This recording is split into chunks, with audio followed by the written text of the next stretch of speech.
Alright. The name is Dale. Doing the album review for the new Horseman, The Last Ride. This album review is done on behalf of Audio Liquor Magazine. Okay, I'm late with this review. Been under the weather. Still a little under the weather, but I'm gonna push through it anyway. The Horseman is a super group. Probably would have been the first super group of this kind had they had actually came out back in the day when they had intended to. When you say super group, I'm thinking like Slaughterhouse. This would have been before Slaughterhouse, where you have 4 MCs who have established themselves their solo career. They established themselves through their solo career before actually coming together to form a group. And all of them coming from different areas. You could say Wu-Tang is a super group, but not in this sense. Not like Horseman or Slaughterhouse. So the 4 members of the Horsemen, and I think on the album it's spelled out HRSMN, and I'm thinking maybe that's because of copyright issues that they don't spell the name Horseman right out on this new album. That's just a guess of mine. But all of them came up in the 90s. You have rasskass, whose first solo album dropped in like 1996, which was called Solo Ice. You got Cannabis, whose first album dropped in like 1998. It was called Can I Bust? I think actually the first Horseman song with all 4 of these MCs on the same song establishing themselves as the Horseman was on Cannabis' second solo album, which was called 2000 BC. And for those who are too young or not familiar with Cannabis back in the 90s was a monster. His name was buzzing hard, like real hard, like he was gonna be the next big thing. He used to kill folks on their own tracks, like all the time. Before his album dropped, he was known for getting featured on other people's tracks and then just killing it, just destroying it. So he was gonna be the next big thing. He had the beef with LL Cool J because he was featured on the LL Cool J song, and LL took one of his lines as a diss, and then they had a back and forth. And that made a lot of noise back then. But then when Cannabis' first album came out, it was a disappointment to many.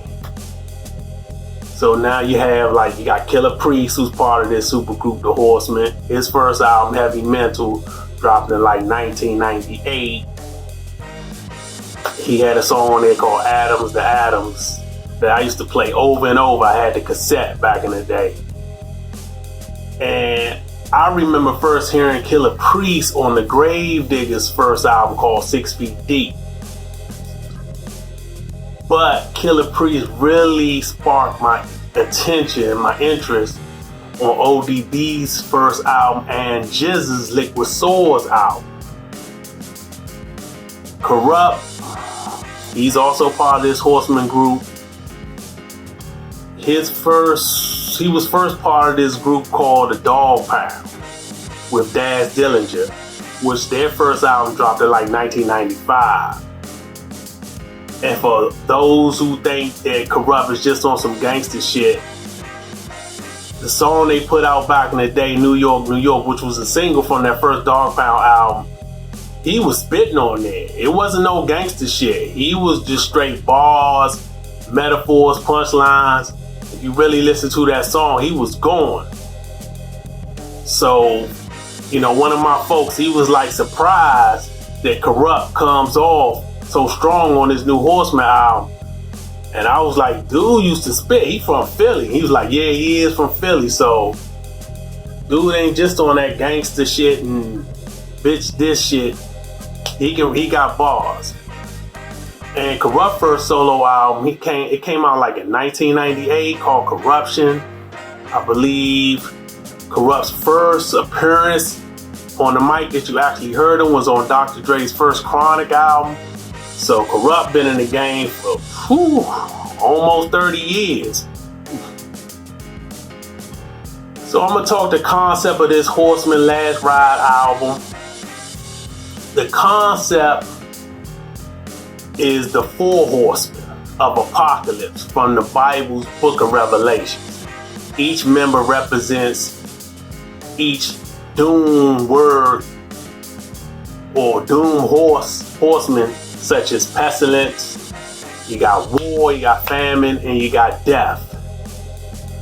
So I'm gonna go into some of the songs, not gonna go into detail with all the songs. I think the first song is called Centro, I think, Centro, like sin intro, like intro. Each member breaks down which horsemen they are and what they represent.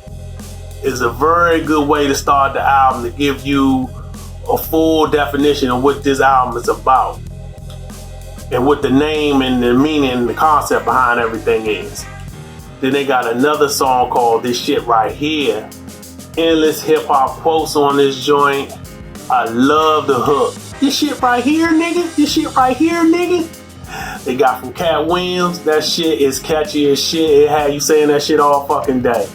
This song is actually 10 years old. It was on Rasskass album he did with DJ Rhythmatic called Adidas All Day I Dream About Spitting, which came out like 2010. So it's pretty old, but it doesn't sound that way. It fits. Even though I heard it back then, I got that album, it sounded new, it sounded fresh. It just fits well on here. I can understand why they put that song on there. Plus, a lot of people had not heard that song, unfortunately. Hopefully that'll change with this new album. But it's probably my favorite song on here. Straight ugly face music. Then you got another song called Champion featuring Planet Asia and Chino XL and someone named Blackamore. And I believe he's doing some hardcore dance hall shit on the hook, which works. The production is heavy on drums and bass, not a lot of music, very little music, to be honest with you, but it still works, it still rocks. And Chino XL, he kills it. He kills it. For him to be on this joint with straight spitters, nothing but the highest level of spitters, he shined above all of them on this joint. And you got another track called The Believer. The sample has been used before several times, as a matter of fact, but it still works. I'm surprised it works as well as it does. And I believe they have a video for this song, so you probably check that out on YouTube. Then they got another track called Impossible.